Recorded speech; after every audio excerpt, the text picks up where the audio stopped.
pour apprendre, d'abord, il faut avoir une planification et à respecter. Il ne s'agit pas de prendre ton bic et ton cahier et te dire, attends, moi, je vais faire mon emploi. À partir d'aujourd'hui, voici mon emploi. Ce n'est pas dans la bouche. Tu peux rester même si tu n'as pas écrit un emploi et tu respectes ça.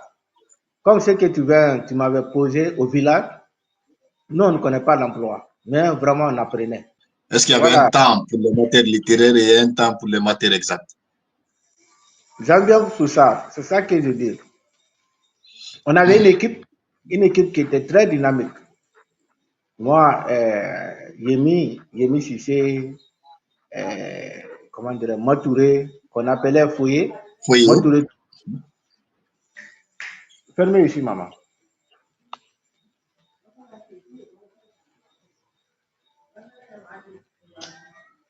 Donc, on avait Matouré, on avait mon Yami Sissé. C'était nous quatre à l'époque. Nous quatre d'abord. Ils venaient chez moi. Quand ils venaient chez moi, la nuit, on passait la nuit chez moi. À 0h, on se levait. Quand ils venaient d'abord, dans les bancs de 20h, on faisait les exacts. Après, on se repose. Quand on se reposait, à partir d'1h, 2h, on se lève pour apprendre les leçons. C'est comme ça on révisait. Les leçons littéraires. Littéraires, oui. Les leçons littéraires. Donc, si je comprends bien, pour les matières exactes, vous révisez ensemble avec vos amis. Et également pour littéraire, vous reposez d'abord. Maintenant, la nuit, vous vous réveillez pour bûcher, s'il faut le dire ainsi, vos matières littéraires. Pour que chacun puisse avoir le courage d'apprendre. Parce qu'on était quatre. Donc, pour se concentrer sur les études, il faut abandonner l'affaire de femmes. Et l'affaire de filles. Pourquoi? Parce que, je prends un exemple. Toi, tu es en train de courir et tu te grattes en même temps. Ça ne peut pas aller. Soit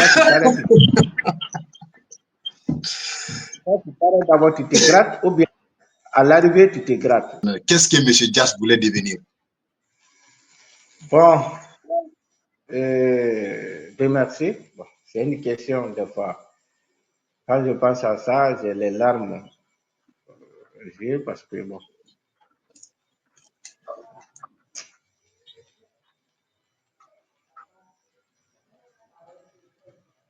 On ne peut pas du tout.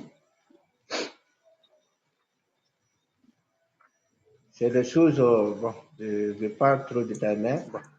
Allez-y, hein, mettez-vous à l'aise. Peut-être que ça va aider d'autres personnes ici. On sait jamais. Votre expérience pourra bien aider d'autres jeunes comme nous. Bon, j'ai envie. Bonsoir à tous. Bienvenue dans cette deuxième partie de notre émission Parle-moi de ton parcours scolaire et de tes expériences professionnelles pour inspirer d'autres jeunes. Alors, pour ceux qui viennent de prendre le train en marche, nous avons aujourd'hui comme invité de parcours M. Mohamed Sirebo Diaby, et là, Dias. Il a dit qu'il n'est plus Dias. Il est ingénieur en géomine, il faut le rappeler. Donc, bienvenue une fois de plus dans cette deuxième partie de notre émission. Monsieur Mohamed Sirebo, vous allez bien? Ça va, alhamdulillah. D'accord, nous allons continuer sur notre émission. Et notre première question dans cette deuxième partie, vous parlez tantôt de cheville, hein? Vous avez dit que votre papa n'a pas été à l'école et sur quoi il ne savait même pas quel était votre niveau en classe, non seulement il ne sait pas quelle classe que vous faisiez, et également si vous étiez premier ou dernier, il ne le savait pas. Alors, selon vous, avec le recul, hein, après tant d'années, quelle est la place du suivi des parents dans l'éducation d'un enfant? Bon, vous savez, quand tu dis les parents, il faut particulariser les choses parce qu'il y a les parents qui sont riches, il y a les parents pauvres. Donc, quand tu dis voilà, quand tu dis quel est le rôle des parents au niveau de l'éducation, normalement, un élève doit avoir un répétiteur à la maison. Normalement, doit avoir un répétiteur à la maison. L'élève doit avoir quelqu'un aussi pour le suivre, c'est-à-dire un suivi. Parce que l'élève, quel qu'en soit son courage, quelle qu'en soit son intelligence, mais s'il n'a pas quelqu'un aussi pour le suivre, il va déraper. À un moment, donc, il va, comme surtout en ville, vous connaissez, il y a beaucoup de choses. Tu viens fraîchement en ville et il y a beaucoup d'amis, surtout quand tu viens, les gens vont dire, ah, vraiment, je vais être ton ami, ainsi de suite, et tu ne connais même pas son comportement. Et je te souligne aussi, nous, à l'époque, surtout dans notre classe collège, il y avait des gens qui fumaient, il y avait les gens qui buvaient, donc on avait tous ces arts-là en classe.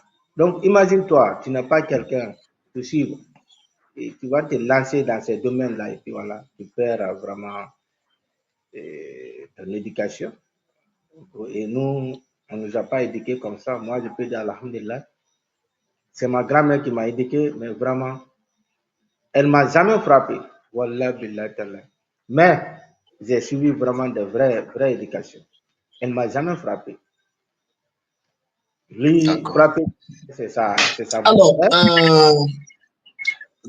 comme je l'ai tantôt rappelé, nous, à notre enfance, on nous a beaucoup parlé de vous et que vous étiez parmi les meilleurs, si ce n'est le meilleur de votre promotion.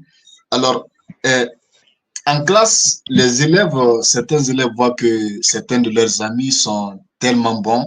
En classe, ils ont toujours des meilleures notes et ils aimeraient bien les ressembler, mais ils ne savent pas comment s'y prendre. Est-ce que vous pouvez aujourd'hui dire à ces jeunes gens qui nous suivent aujourd'hui, quel était votre secret? Quelle était votre manière de réviser vos cours? Quel était votre planning? Je peux dire que, M. Gabi, pour apprendre, d'abord, il faut avoir une planification et à respecter. Il ne s'agit pas de prendre ton bic et ton cahier et te dire, attends, moi, je vais faire mon emploi. À partir d'aujourd'hui, voici mon emploi. Ce n'est pas dans la bouche. Tu peux rester même si tu n'as pas écrit un emploi et tu respectes ça. Comme ce que tu m'avais posé au village, nous, on ne connaît pas l'emploi. Mais vraiment, on apprenait. On apprenait. Moi, il y avait Mimanto là, je suis admis à l'examen. J'ai biché tout ça de A à Z. Personne ne m'a dit, personne ne m'a forcé. Mais quel était mon planning? Nous, on révisait la nuit au village. Toutes les révisions, c'était la nuit. On n'a pas le temps. Tu connaissais déjà le village, parce que le village là-bas, il y avait le cours du matin au soir. Donc, tu n'as même pas le temps pour dire qu'attends, je vais chercher quelqu'un pour me réviser. Non, non, tu n'as pas ce temps. Et il y a les travaux aussi. Gare à toi, surtout moi, ma grand-mère, elle était fatiguée, elle était maladive. Donc, chaque fois, elle est malade, chaque fois, elle est malade. Donc, tous les travaux, c'était moi. Je n'ai même pas le temps pour dire que je vais chercher quelqu'un. Mais moi, j'apprenais la nuit. Mais souvent, moi, mes révisions, si je suis sûr, je me lève à partir de 4 heures. Ou des fois 2 heures. Si je me couche très tôt même, 2 heures, je me lève. 2 heures, 3 heures, 3h30. C'est comme ça que j'apprenais. Pourquoi? Parce qu'en ce moment, tu vois que tout est calme. Tout est calme. Il n'y a aucun mouvement. Là, tu peux apprendre très bien. Maintenant, lorsque vous étiez au collège et au lycée, nous savons qu'il y a des matières exactes et également des matières littéraires. Maintenant, quel était votre plan pour réviser ces deux qui étaient extrêmement différents? Est-ce qu'il y avait un Voilà. temps pour les matières littéraires et un temps pour les matières exactes? J'aime bien tout ça. C'est ça que je dis. On avait une équipe qui était très dynamique. Moi, Yemi Sissé, comment dire, Matouré, qu'on appelait Fouillé. Oui. Matouré. Fermez ici, maman.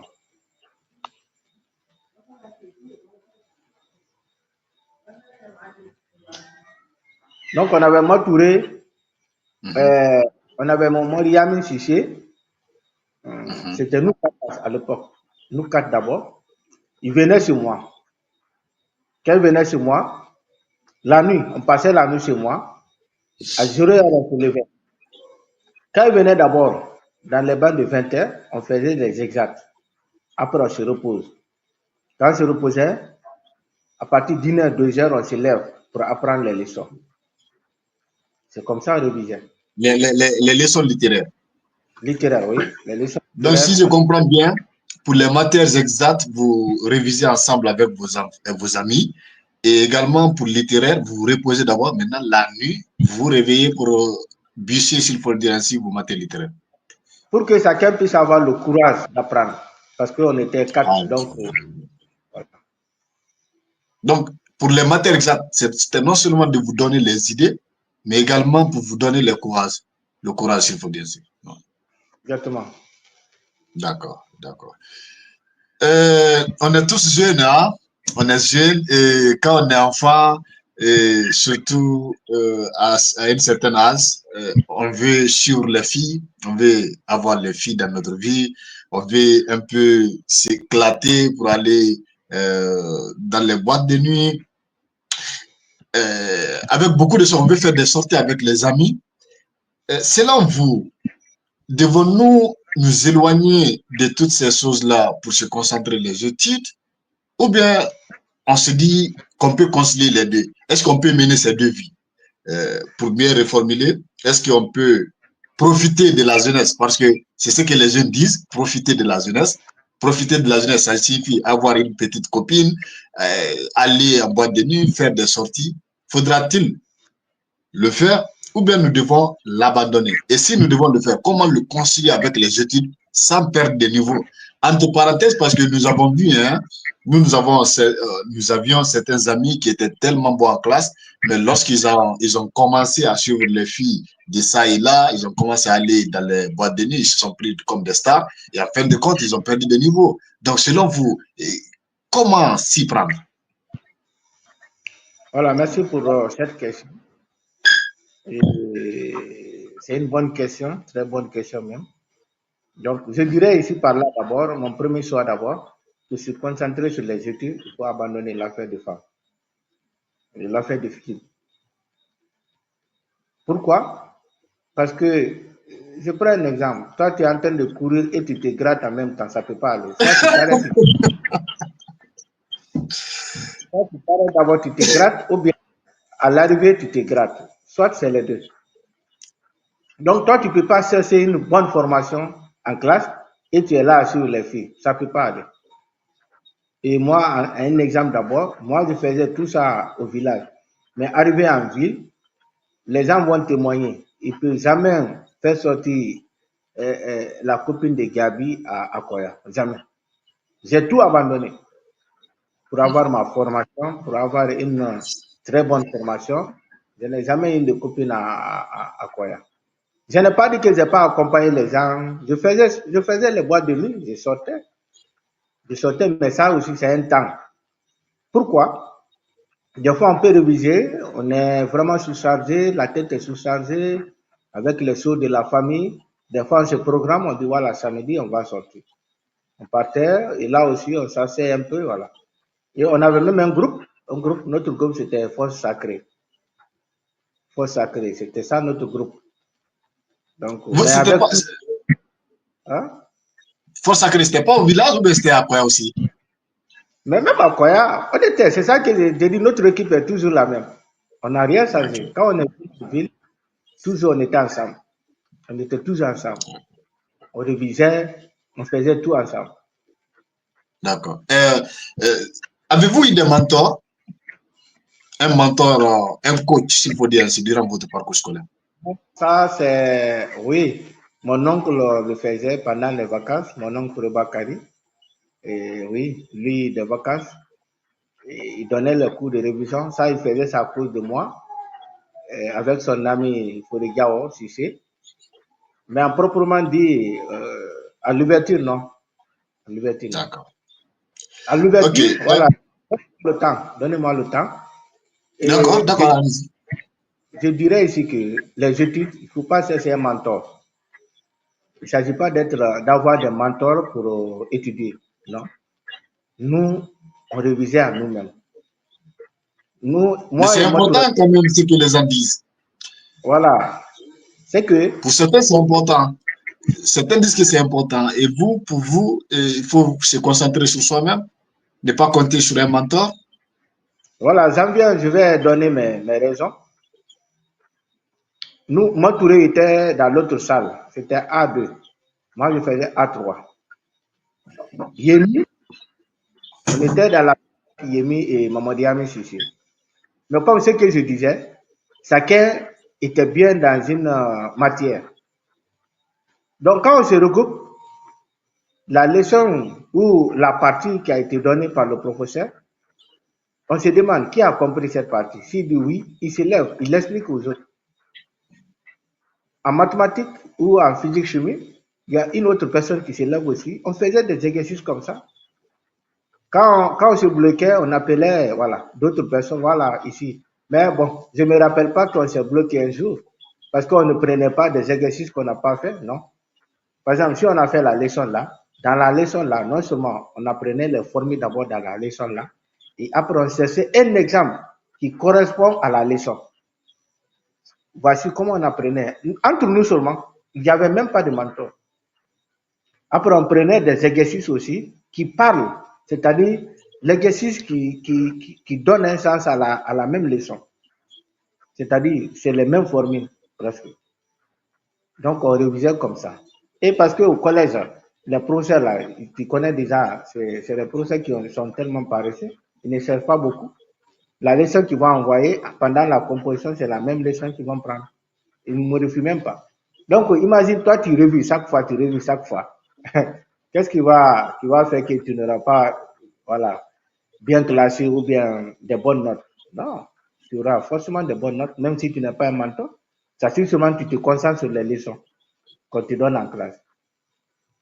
Et sauf en dixième et en terminale, là, on a cessé des mentors. D'accord. Ok, après votre BEPC, après votre admission au BEPC, qui avait fait votre choix, c'est que vous allez étudier au lycée? Même question pour le bac, après le baccalauréat. Qui avait fait votre choix? Est-ce que ça a été influencé par les parents, les oncles, ou bien c'était parce que vous aimez cette filière, cette option? Voilà. Nous, on s'aimait, hein, entre nous, les amis, on s'aimait. Voilà. Chacun a une matière. C'est ça Ma que je venais de question, dire. ma question est de Oui, savoir, après le baccalauréat, qui avait choisi votre option que vous allez faire au lycée? Et après le BEPC du moins, qui avait choisi votre option que vous allez faire au lycée? Et après le baccalauréat, qui avait choisi votre filière que vous allez étudier à l'université? Ou bien c'était un choix personnel? Ou bien ça a été influencé par les parents? non, moi, ce n'est pas les parents ni les mentors. Moi, c'est moi-même qui ai décidé de faire la mathématique.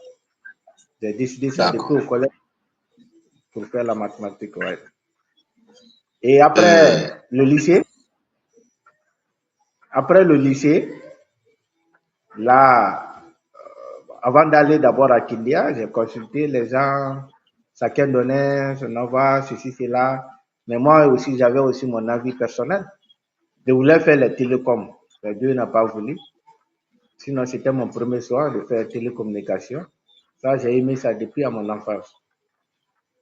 Mais bon, on m'a envoyé au Pourquoi? niveau de...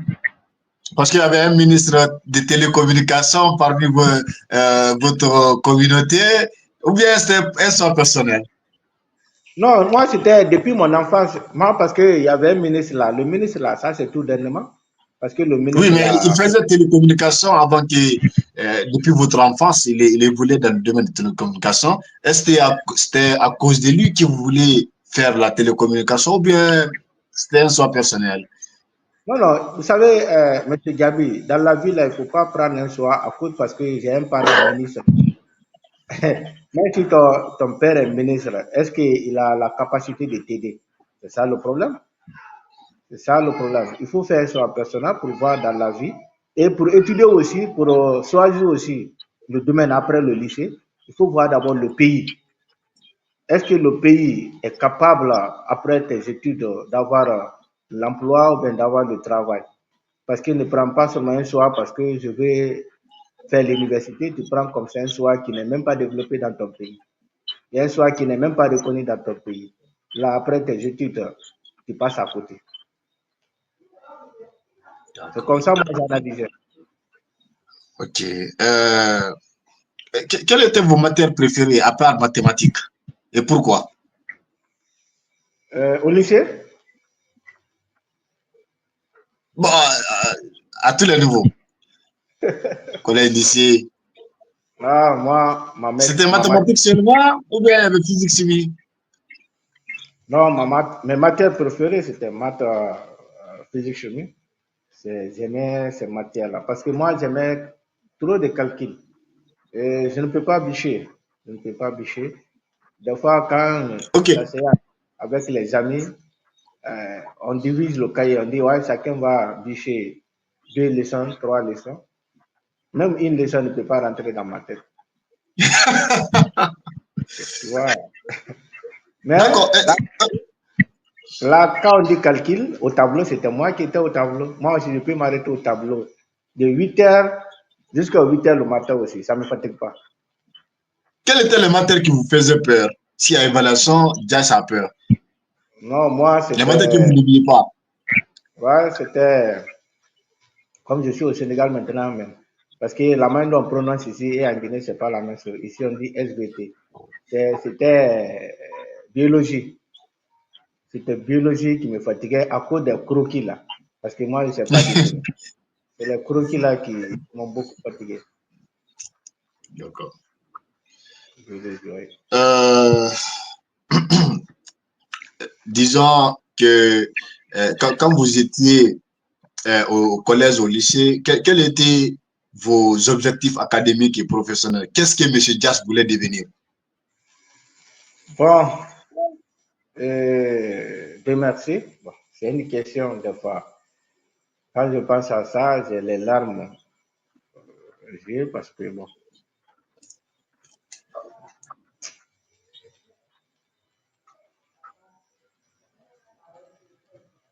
on ne peut pas du tout.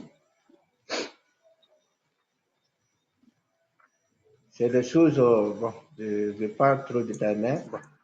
Allez-y, hein, mettez-vous à l'aise. Peut-être que ça va aider d'autres personnes ici. On ne sait jamais. Votre expérience pourra bien aider d'autres jeunes comme nous. Mais bon, j'ai envisagé beaucoup de choses, surtout quand j'étais en classe, je me battais toujours. Je me battais pour être le meilleur de la classe et les gens le savent. Si les gens peuvent témoigner dans les commentaires, ils savent. Qui était Gabi ou Gas en classe, ils savent. Je me battais pour devenir quelqu'un, mais Dieu n'a pas voulu. Parce que non seulement je n'ai pas eu les gens qui peuvent m'aider pour avancer mes études, même là où je suis là, si des moyens, je peux continuer mes études. J'ai envie de continuer quand même. J'ai envie de continuer et je veux vraiment être un grand cadre. Un grand cadre.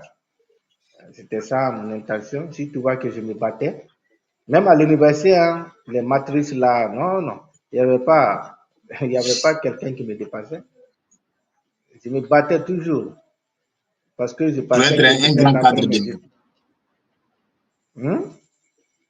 Vous êtes toujours battu pour être un cadre demain.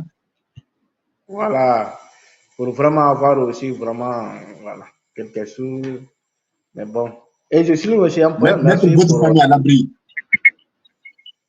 Tu me permets un peu de souligner un point. Oui, allez-y. Voilà, bon, on ne peut pas insulter toute une communauté, mais bon, c'est pas du tout facile, surtout la communauté Kourou, c'est pas du tout facile. Au moment où ils ont besoin de toi, voilà, ils peuvent vous tout dire. Ils peuvent vous tout dire, c'est-à-dire les bonnes phrases, les bons mots. Et imagine-toi à Sangran, quand j'étais à l'université, pendant les vacances, je venais à Koya pour donner les cours de vacances, des fois gratuits, hein, gratuits. Je faisais ça.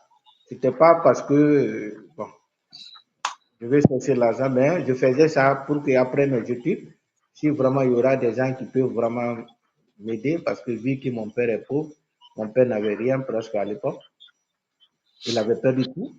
Et voilà, je cherchais maintenant des relations, voilà, afin que de continuer mes études.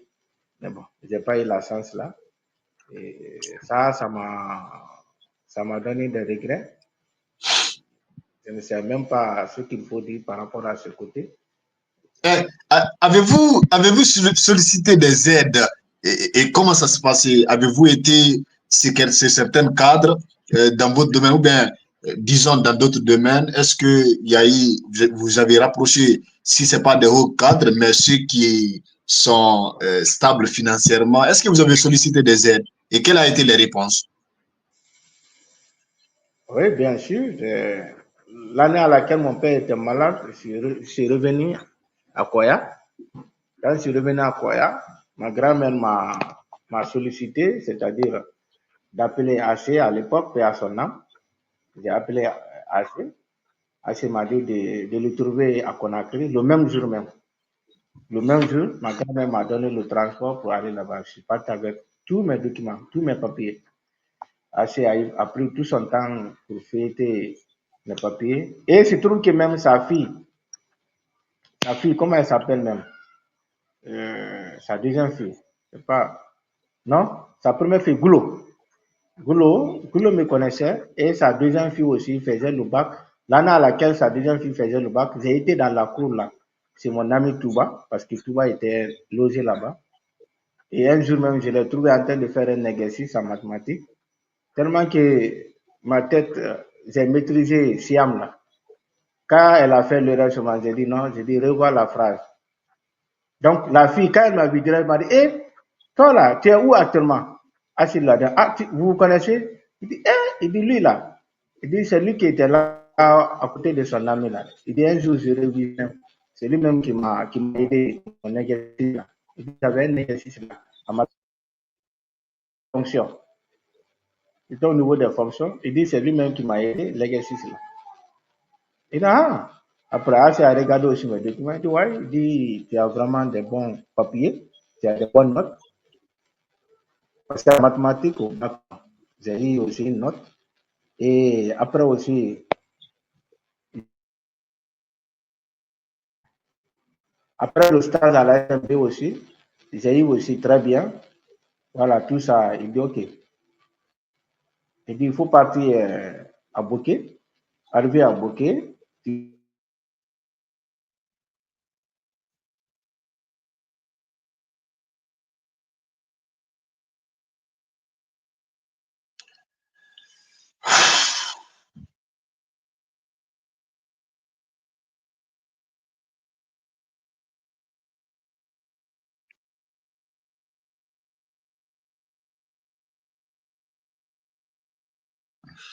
Alors, je pense qu'il y a un souci d'Internet.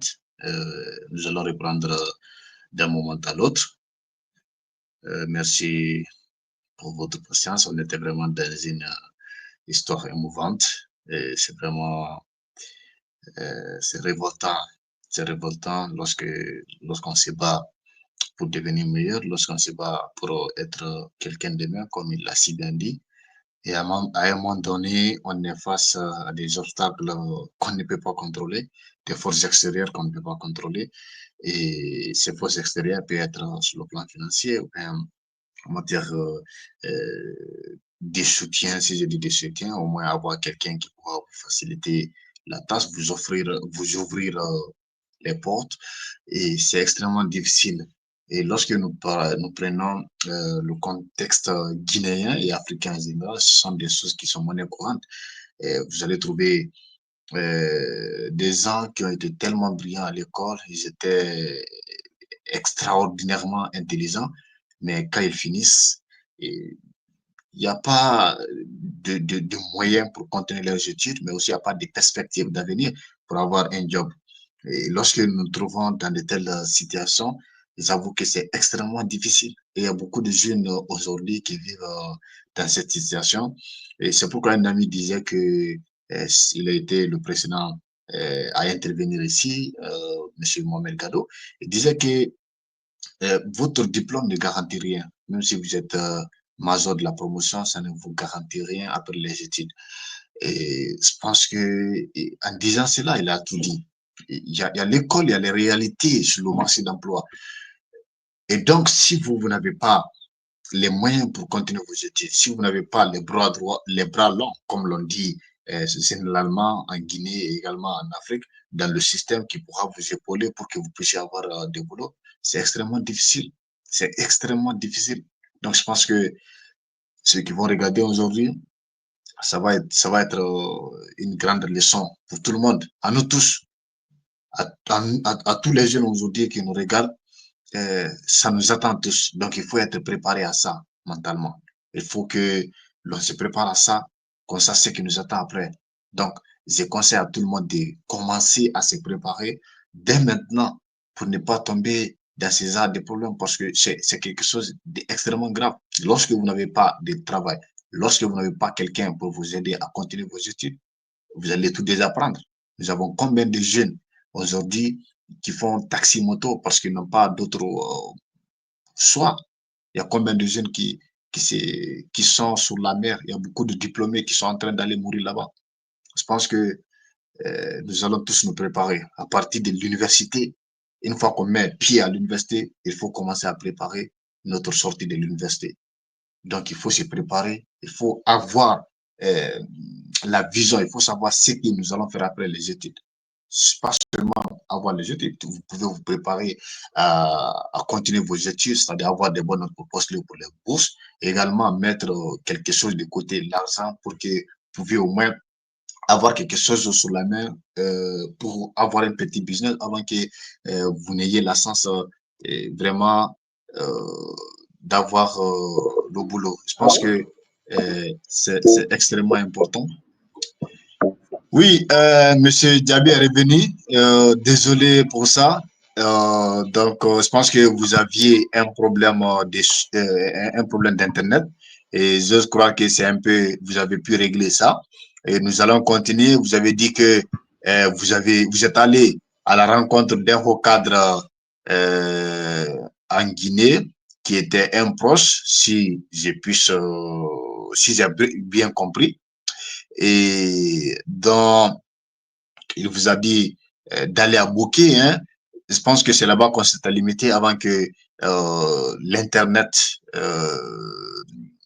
avant qu'il n'ait coupure d'Internet, d'interruption.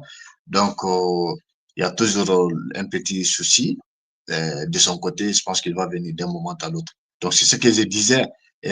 Après les études, une fois à l'université, il faut être préparé à ça. Il faut être préparé à ça. C'est extrêmement difficile. Surtout lorsqu'on sait que nos parents comptent sur nous et qu'il est dit qu'après les études, on a fini les études et qu'on n'a pas de boulot, ça serait une grande déception. Une grande déception. Tout l'espoir de la famille est sur vous et que, en fin de compte, euh, on ne peut pas subvenir à nos besoins également, aux besoins de la famille. Je pense que ça pose problème. Alors, à tous les jeunes qui m'écoutent aujourd'hui, à tous ces jeunes gens qui se battent au quotidien pour avoir un lendemain meilleur, à tous ces jeunes qui se battent demain pour que leurs parents soient fiers d'eux, à tous ces jeunes qui ont l'ambition de faire sortir la pauvreté de leur famille, de contribuer au développement de leur nation, je vous prie de bien vouloir vous préparer conséquemment. Une fois à l'université, il faut projeter dans l'avenir, il faut vous projeter dans l'avenir. Si vous avez un petit boulot à côté, je vous conseille de faire un petit job et épargnez beaucoup pour vous lancer dans un petit business après les études, si toutefois vous n'avez pas les moyens d'aller continuer vos études à l'extérieur. Ces petits business pourra vous aider et dans l'avenir, ça pourra vraiment vous servir et vous ne serez pas dépendant des autres. Alors, monsieur, euh, je pense qu'il y a toujours problème d'Internet. Euh, nous allons nous limiter là pour la deuxième partie. Nous allons régler le problème d'Internet. Après, nous allons revenir pour la troisième partie, Inch'Allah. Merci à tous et merci pour votre patience et à très bientôt.